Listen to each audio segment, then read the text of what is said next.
प्रिय दर्शकों, आज के वीडियो में हम जानेंगे हमारे प्यारे पैगंबर मोहम्मद सल्लल्लाहु अलैहि वसल्लम की मृत्यु पर शैतान क्यों रोया था। आइए पूरा वीडियो ध्यान से देखें। उस दिन मदीना के आसमान पर एक अनजानी खामोशी छा गई, मानो माहौल गम में डूबा हो। प्यारे पैगंबर की बीमारी की खबर पूरे शहर में फैल गई। यह खबर सुनकर हजरत फातिमा, अल्लाह उन पर प्रसन्न हो, अपने पिता के घर की ओर दौड़ी। चांदनी से भी दिन थका हुआ लग रहा था। साहबा चुपचाप बैठे थे, कुछ की आंखें नम थीं, कुछ भारी दिलों के साथ पत्थर की तरह स्थिर बैठे थे। किसी ने एक शब्द भी नहीं कहा, केवल दबे हुए आंसुओं की आवाज सुनाई दे रही थी। इस समय पैगंबर सल्लल्लाहु अलैहि वसल्लम घर में बीमार लेटे हुए थे। हजरत फातिमा, अल्लाह उन पर प्रसन्न हो, और अम्मा जान, अल्लाह उन पर प्रसन्न हो, उनके बगल में मौजूद थीं। अचानक पैगंबर सल्लल्लाहु अलैहि वसल्लम ने कहा, ऐ आयशा, अब्बू बकर को सूचित करो। लेकिन उससे पहले ही हजरत अबू बकर रजाते घर में दाखिल हुए। तब अल्लाह के रसूल सल्लल्लाहु अलैहि वसल्लम ने उनसे मुखातिब होकर कहा, ऐ अबू बकर, मैं तुम्हारे हाथों में एक अमानत छोड़ रहा हूं, तुम मेरे साथियों की जिम्मेदारी याद रखना। ये बातें हो ही रही थीं कि घर का माहौल अचानक बदल गया। घर में एक अनोखी रोशनी फैल गई।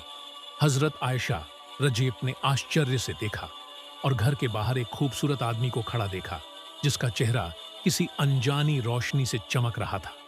अल्लाह के रसूल सल्लल्लाहु अलैहि वसल्लम ने पूछा, क्या दरवाजे के बाहर कोई इंतजार कर रहा है? कौन है फातिमा? दरवाजा खोलो। तब हजरत फातिमा रजीब ने कहा, ऐ अल्लाह के रसूल, मैं उसे नहीं पहचानती, वह एक खूबसूरत आदमी है। पैगंबर सल्लल्लाहु अलैहि वसल्लम ने जवाब दिया, ऐ फातिमा, तुम उसे कैसे पहचानोगी? वह एक शक्तिशाली फरिश्ता है जो कभी खाली हाथ नहीं लौटता। वह मौत का फरिश्ता हजरत अजराइल आयस है। यह सुनकर हजरत फातिमा आयस की आंखों से आंसू बहने लगे। माहौल तुरंत और गंभीर हो गया। तभी हजरत अली आयस कमरे में दाखिल हुए और उन्हें सलाम किया। अस्सलामु अलैकुम, ऐ अल्लाह के रसूल। अजराइल आयसपन ने कहा, अल्लाह ने मुझे तुम्हारे पास भेजा है। अगर तुम मुझे इजाजत दो तो मैं तुम्हारी रूह ले लूंगा, और अगर तुम न चाहो तो मैं लौट आऊंगा। तुम जब तक चाहो इस दुनिया में रहोगी। तब नबी सल्लल्लाहु अलैहि वसल्लम ने फरमाया, ऐ अजराइल, मुझे अल्लाह से कहने के लिए अभी एक बात बाकी है।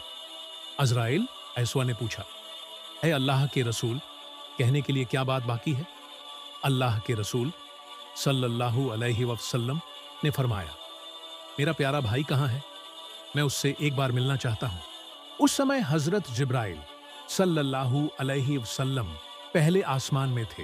यह सुनते ही वह तुरंत पैगंबर के घर पहुंचा। घर के अंदर एक अनोखी रोशनी फैल गई। हजरत जिब्रील सल्लल्लाहु अलैहि वसल्लम उस रोशनी में खड़े थे। उन्होंने कहा, ऐ अल्लाह के रसूल, आप क्यों रो रहे हैं? अल्लाह के रसूल सल्लल्लाहु अलैहि वसल्लम ने आश्चर्य से कहा, भाई जिब्रील, जब मैं इस दुनिया से जाऊंगा तो मेरे मन में बस एक ही ख्याल आएगा, मेरी उम्मत के लिए जो पापी हैं, मुझे उनके भविष्य की चिंता है। क्या तुम मेरे अल्लाह के पास जाकर उनके बारे में पता कर सकते हो? हजरत जिब्रील सल्लल्लाहु अलैहि वसल्लम तुरंत अल्लाह के दरबार में पहुंच गए। हालांकि अल्लाह सुब्हानहू व ताला सब कुछ जानते थे, फिर भी उन्होंने प्यार से पूछा, ऐ जिब्रील, आप क्यों रो रहे हैं? जिब्रील ऐसी ने कहा, ऐ रब, आप जानते हैं कि आपके प्यारे पैगंबर मोहम्मद सल्लल्लाहु अलैहि वसल्लम अपनी उम्मत के पापियों के भविष्य के लिए रो रहे हैं, और मैं उनके लिए रो रहा हूं। फिर रहमदिल अल्लाह SWT ने फरमाया, ऐ जिब्रील, मेरे प्यारे नबी को यह खुशखबरी सुना दो, उन्हें चिंता करने की जरूरत नहीं है। जिस तरह मेरे प्यारे नबी ने अपनी उम्मत पर रहम और दया दिखाई, उसी तरह मैं भी अपने बंदों पर रहम करता हूं।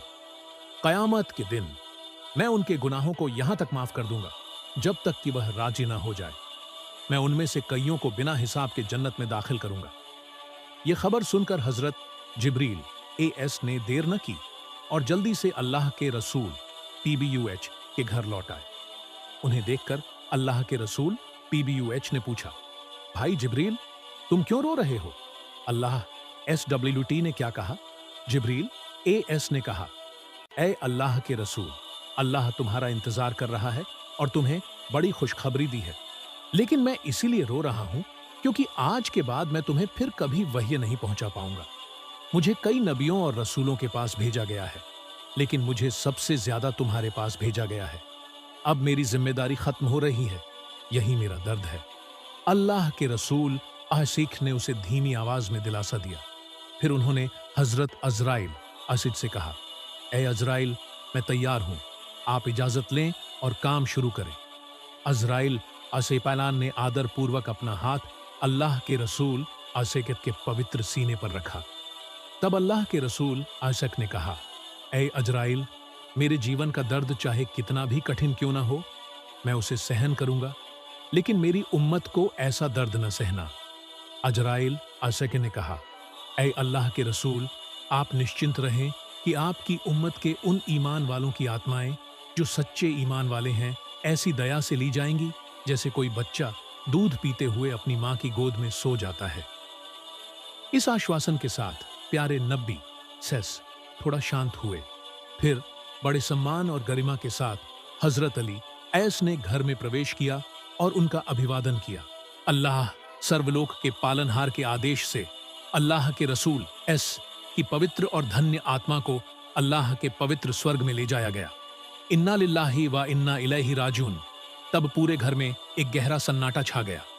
हजरत फातिमा रथ और मां आयशा रका अवाक रह गई। कोई कुछ न बोल सका। अचानक वातावरण ठहर गया। मदीना का आकाश और हवा शांत हो गई।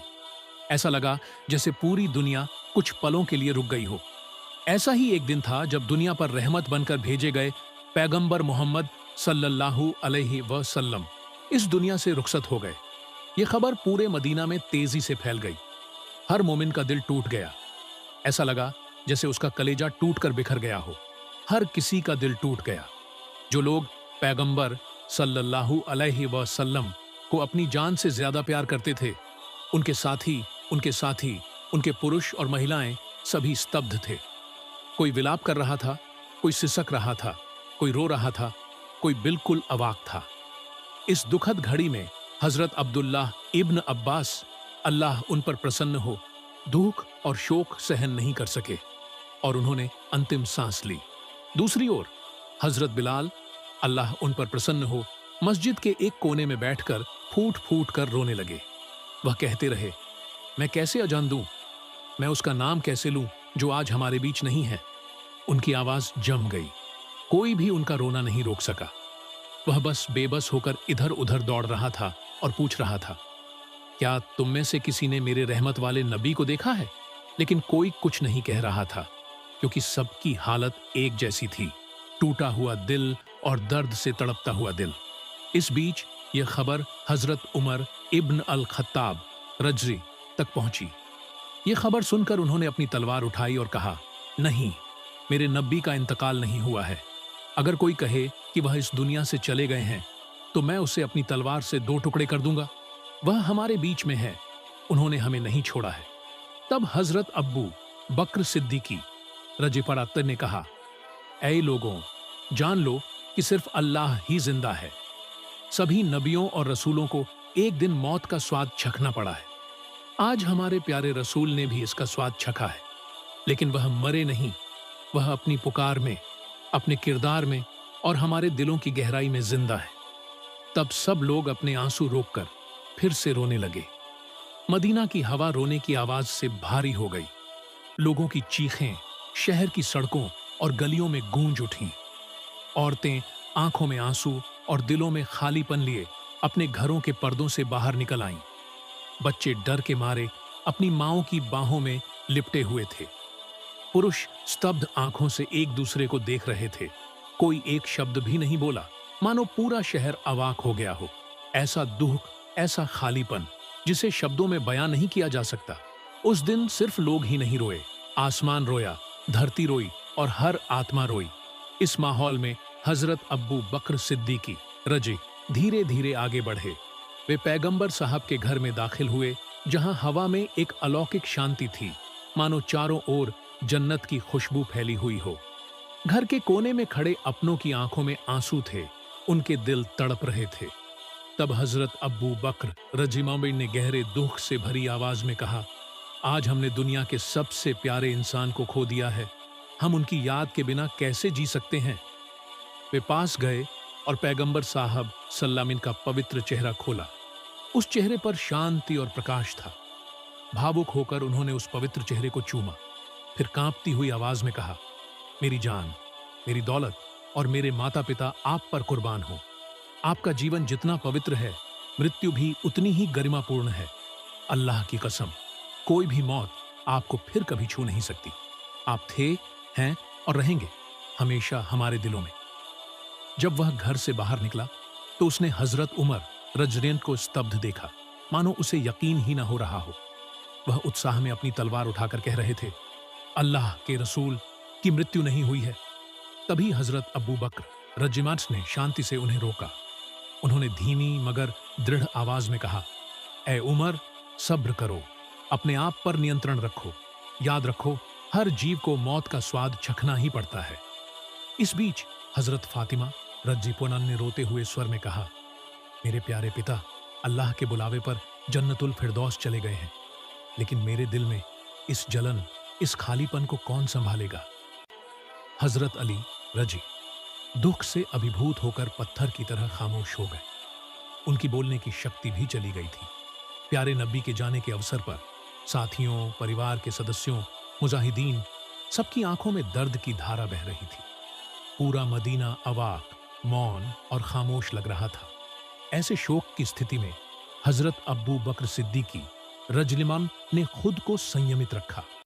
उन्होंने धैर्यपूर्वक सभी को सांत्वना देना शुरू किया और मुस्लिम उम्मत को इस कठिन घड़ी में विभाजित न होने की सलाह दी। प्यारे पैगंबर का पवित्र शरीर अभी भी घर के अंदर पड़ा हुआ था। ऐसे समय में एक जरूरी सवाल सामने आया, मुस्लिम राष्ट्र का अगला खलीफा कौन होगा। अल्लाह के रसूल सल्लल्लाहु ने इस मामले में कोई निर्देश नहीं दिया ताकि बाद में कोई मतभेद पैदा हो। ऐसे में अनुभवी और बुद्धिमान साथी एकत्र हुए और खिलाफत के मुद्दे पर चर्चा करने लगे। लेकिन चर्चा की शुरुआत में ही अलग अलग राय सामने आई। अंसार और मुहाजिरीन साथियों ने खिलाफत की मांग में अपने अपने दृष्टिकोण से तर्क प्रस्तुत किए। बहस गरमाने ही वाली थी कि तभी हजरत उमर फारूक र आगे आए और दृढ़ स्वर में घोषणा की, हजरत अब्बू बकर सिद्दीक रहा उम्मते मुस्लिम का नेतृत्व करने के योग्य हैं। अल्लाह की कसम, वही हमारे सच्चे नेता हैं।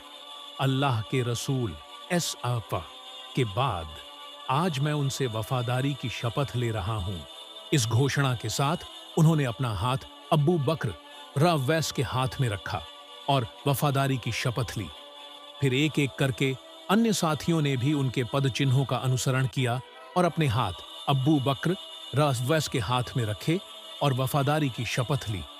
अंततः उम्मते मुस्लिम इस सहमति पर पहुंचे कि प्यारे पैगंबर के बाद अबू बकर डान अर अबीव पहले खलीफा होंगे। फिर प्यारे पैगंबर के दफन और कफन की तैयारियां शुरू हुईं। अल्लाह के रसूल एस.के. दियबा के घर में उनके स्नान की व्यवस्था की गई। कुछ साथी इस पवित्र कर्तव्य को निभाने के लिए आगे आए। फिर उन्होंने कहा, अल्लाह की कसम, पैगंबर साहब के पवित्र शरीर से ऐसी खुशबू आ रही थी जिसकी तुलना दुनिया की किसी भी खुशबू से नहीं की जा सकती। उस समय हमें ऐसा लगा जैसे घर जन्नत की खुशबू से भर गया हो। तभी एक साथी ने पूछा, क्या मैं इस पवित्र कार्य में शामिल हो सकता हूं? जैसे ही हजरत उसामा इब्न जैद रजमर पानी लेकर आए, उन्होंने गहरे दुहक में कहा, ए अल्लाह के रसूल, आपके जाने से हमसे वह चीज छिन गई है जो कभी वापस नहीं मिलेगी। आज ईश्वरीय प्रकाश का द्वार हमेशा के लिए बंद हो गया है। आज समस्त मानव जाति के लिए अत्यंत दुहक का दिन है। हजरत अली रजी और हजरत अब्बास रजी नोपन ने पैगंबर सल्लल्लाहु के पवित्र शरीर को स्नान कराने का कार्य शुरू किया। इस हृदय विदारक क्षण में हजरत अली रजी अपने आंसू नहीं रोक सके। उनकी आंखों से लगातार आंसू बह रहे थे। उनका हृदय दुख से भर गया था। वे कह रहे थे, मैं उस व्यक्ति को कैसे स्नान कराऊं जो सृष्टि में सर्वश्रेष्ठ और सबसे पवित्र था। अल्लाह की कसम, मैंने आपके पवित्र शरीर जैसी सुगंध कभी महसूस नहीं की। सहयोगियों ने बड़े सम्मान और प्रेम के साथ स्नान कराया। स्नान के बाद पैगंबर के लिए 3 कपड़े के कफ़न का प्रबंध किया गया। लेकिन इसके तुरंत बाद दफन स्थल को लेकर सहभागियों में मतभेद उत्पन्न हो गया। कुछ लोगों ने सुझाव दिया उन्हें उहुद के शहीदों के बगल में दफनाया जाए। कुछ लोगों ने जन्नतुल बकी कब्रिस्तान में दफन करने का सुझाव दिया। इस असमंजस के बीच हजरत अबू बकर सिद्दीकी रजीमांडोफान ने उन्हें एक महत्वपूर्ण हदीस याद दिलाई। पैगंबर सल्लल्लाहु अलैहि वसल्लम ने कहा, पैगंबर को वहीं दफनाया जाए जहां उनकी मृत्यु हुई। और उन्होंने आगे कहा, उन्हें ऐसी जगह दफनाया जाए जहां कोई मस्जिद न बनी हो। इसी निर्देश के आधार पर पैगंबर के दफन का स्थान निर्धारित किया गया, हजरत आयशा रजरियंस के घर में, जहां उनकी मृत्यु हुई थी। फिर एक और सवाल उठा, पैगंबर की जनाजा की नमाज कौन पढ़ाएगा, जिनके पीछे सहाबा हमेशा नमाज पढ़ते थे। विचार विमर्श के बाद यह तय हुआ कि कोई एक इमाम नहीं होगा, बल्कि सहाबा बारी बारी से समूहों में जनाजा की नमाज पढ़ाएंगे। सबसे पहले पैगंबर के परिवार ने जनाजे में भाग लिया, फिर मुजाहिदीन, फिर अंसार और मदीना के आम लोग। इस तरह सभी ने प्रेम और सम्मान के साथ जनाजा किया। ध्यातव्य है कि अंतिम संस्कार के काफी समय बाद मोहम्मद सल्लल्लाहु अलैहि वसल्लम के पवित्र शरीर को दफना दिया गया और वे हमेशा के लिए लोगों की नजरों से ओझल हो गए। तब हजरत फातिमा, अल्लाह उन पर प्रसन्न हो, आई और पैगंबर सल्लल्लाहु अलैहि वसल्लम की पवित्र कब्र के स्थान पर पहुंची। उन्होंने जमीन को छुआ और फूट फूट कर रो पड़ी। उन्होंने कहा, पिताजी, आपने हमें अनाथ छोड़ दिया है। आज मदीना इतना शांत क्यों है? आपकी मधुर आवाज अब हवा में क्यों नहीं सुनाई दे रही है? भारी मन से उन्होंने पुकारा, अल्लाह के रसूल, आपने कहा था कि हम जन्नत में साथ होंगे, लेकिन मैं उस समय का इंतजार कैसे कर सकती हूं? यह दुनिया अब मेरे लिए बस एक खालीपन है। इस बीच हजरत बिलाल, अल्लाह उन पर प्रसन्न हो, चुप थे, अवाक। वह पैगंबर की मस्जिद के एक कोने में चुपचाप बैठे थे, मानो समय रुक गया हो। तभी कुछ साथी उनके पास आए और विनम्रता पूर्वक अनुरोध किया, ए बिलाल, कृपया एक बार हमारे लिए दुआ मांगे ताकि पैगंबर की याद हमारे दिलों में फिर से जाग उठे। हजरत बिलाल, अल्लाह उन पर प्रसन्न हो, दुआ मांगने के लिए खड़े हुए। उनकी आवाज से निकला, अल्लाहू अकबर, अल्लाहू अकबर। वह मधुर ध्वनि जिसने कभी मदीना को जगाया था, लेकिन आज वह ध्वनि आंसुओं में बदल गई। जब उन्होंने अशहदु अल्लाह इलाहा इल्लल्लाह कहा तो उनकी आंखों से आंसू बहने लगे, और जब उन्होंने अशहदु अन्ना मुहम्मदर रसूलुल्लाह कहा तो उनका गला रूंध गया। वे इसे और नहीं बोल सके और फूट फूट कर रोने लगे। मीनार पर बैठकर वे फूट फूट कर रोने लगे। पूरा मदीना एक पल के लिए मानो शोक में डूब गया। अंत में उन्होंने कहा, मैं ऐसे शहर में कैसे रह सकता हूं जहां अल्लाह के रसूल सल्लल्लाहु अलैहि वसल्लम नहीं है? यह मदीना अब मेरे लिए नहीं है। और उसी दिन उन्होंने अपने प्रिय शहर मदीना को छोड़ दिया। उसके बाद उन्होंने फिर कभी नमाज नहीं पढ़ी, एक बार को छोड़कर। और हजरत उमर, अल्लाह उन पर प्रसन्न हो, जिन्हें लोग एक कठोर हृदय और शक्तिशाली नेता कहते थे, भी अल्लाह के रसूल सल्लल्लाहु अलैहि वसल्लम की मृत्यु के बाद टूट गए। एक दिन वह सड़क के किनारे अकेले बैठे थे और धीरे से कह रहे थे, जब मैं पैगंबर की कब्र को देखता हूं तो ऐसा लगता है जैसे वह ऊपर आकर कहेंगे, ए उमर, रोना मत, मैं तुम्हारे बीच हूं, लेकिन वह वापस नहीं आएंगे। वह अमर उमर रजे जो कभी किसी के सामने नहीं रोए, आज वह सड़क के किनारे अकेले बैठे रो रहे हैं। एक दिन हजरत उमर, अल्लाह उन पर खुश हों, ने सुबह सुबह शैतान को सड़क के किनारे बैठकर रोते हुए देखा। जब हजरत उमर इब्री, अल्लाह में उन पर खुश हों, ने शैतान से पूछा, ए शैतान, तुम क्यों रो रहे हो? शैतान ने कहा, अब से धरती पर ऐसा कोई इंसान नहीं होगा जिसने लोगों के अंधेरे दिलों को रोशन किया हो, जो अल्लाह के रसूल के तौर पर मुक्ति का संदेश लेकर आया हो। शैतान जानता था कि इस पल के बाद लोग कंफ्यूज हो जाएंगे, लेकिन उसके लिए एक कड़ी सजा इंतजार कर रही है। इसलिए वह चिल्लाया, अरे अफसोस, अगर आखिरी दिनों का यह पैगंबर जिंदा होता तो मैं उसके लिए दुआ करता।